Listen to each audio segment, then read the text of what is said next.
बेनकाब चेहरे हैं, दाग बड़े गहरे हैं, टूटता तिलिस्म सच से भय खाता है।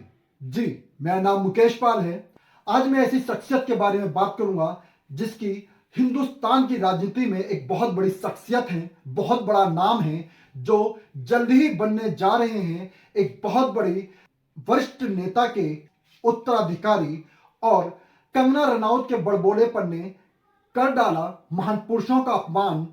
तीसरा, मोदी तानाशाह को लेकर देश में क्या कुछ उथल पुथल हो रही है, इसके बारे में हम बात करेंगे।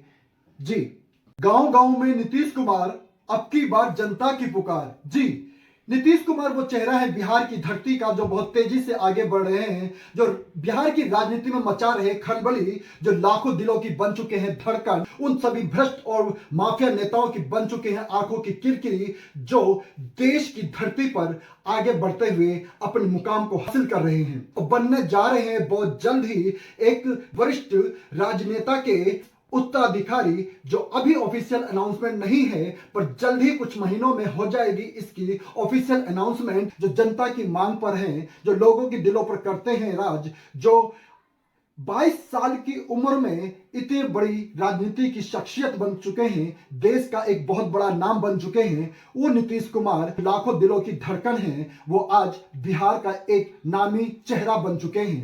नीतीश कुमार के लिए फर्श से अर्श तक का सफर तय करना इतना आसान नहीं था। बहुत जोखिम थी, बहुत समस्याएं थी, बहुत संघर्ष था, जिसको इन्होंने पार किया है, जूझे हैं, लड़े हैं, तब जाकर आज इस मुकाम पर पहुंचे हैं, जो आज हर एक यूथ के लिए एक मिसाल है, उदाहरण है और अपने आप में एक जज्बा है, एक जोश है। जो हिंदुस्तान की राजनीति में अगर ऐसे चेहरों का आगमन होता है, ऐसे युवा चेहरे देश के बीच आते हैं, जनता के बीच आते हैं, तो देश का विकसित होना, समाज का विकसित होना 101% तय होना माना जाता है। क्योंकि नीतीश कुमार हाईली क्वालिफाइड और जमीन से जुड़े हुए नेता हैं।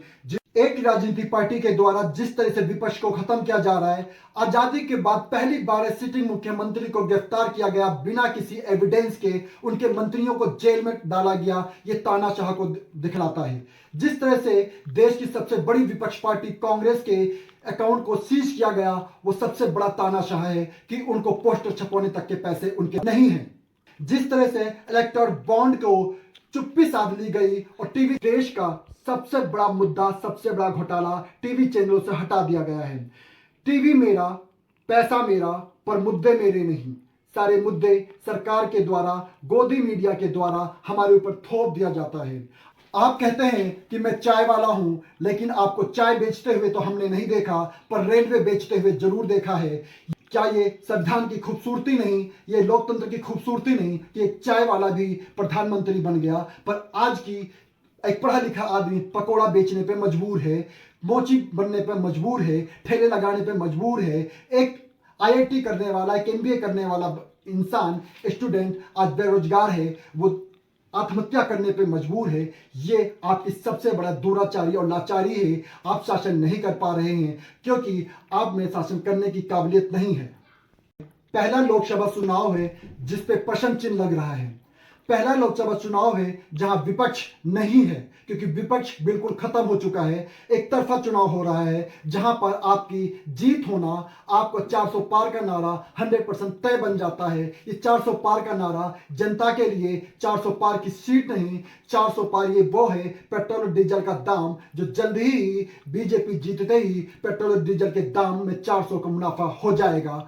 और जल्द ही ये लोकतंत्र जो देश है, नया संविधान ला दिया जाएगा, क्योंकि बीजेपी के कितने नेताओं ने ये बात खुलेआम कह दिया है कि 400 पार होते ही हम संविधान को बदल देंगे, संविधान को नया ला देंगे। तो ध्यान रखना, ये लोकतंत्र को खत्म करने जैसे ही होगा। आई एम देशभक्त, आई एम पक्का देशभक्त। आजादी अगर भीख में मिले तो क्या वो आजादी हो सकती है? आप खुद बताइए। वो आजादी नहीं थी, वो भीख थी। और जो आजादी मिली है वो 2014 में मिली है। ऐसे माहौल में कंगना रनौत जैसे कि इस वक्त नजर आती हैं। जिस तरीके से देश का माहौल है और देश में बेसिक्स जरूरतों की चीजें भी सरकार मुहैया नहीं करवा पा रही है, जिसमें बेरोजगारी सबसे बड़ा मुद्दा है, जिस देश में तानाशाह का चलन हो रहा है और लोकतंत्र खत्म हो रहा है, ऐसे देश में अब कुछ कहने को सत्य बचा नहीं है, कुछ समझने को सत्य बचा नहीं है। अगर आवाज नहीं उठाई गई तो ध्यान रखना कल को अपनी जनरेशन को क्या जवाब दे पाओगे कि आपने लोकतंत्र क्यों नहीं बचाया। तब वो शहीद भगत सिंह, सुखदेव, राजगुरु, सुभाष चंद्र बोस, चंद्रशेखर आजाद वापस नहीं आएंगे आजादी दिलाने के लिए या लोकतंत्र को बचाने के लिए। हम सबकी जिम्मेदारी है कि उनके बनाए हुए लोकतंत्र को, संविधान को या आजादी को बचाएं।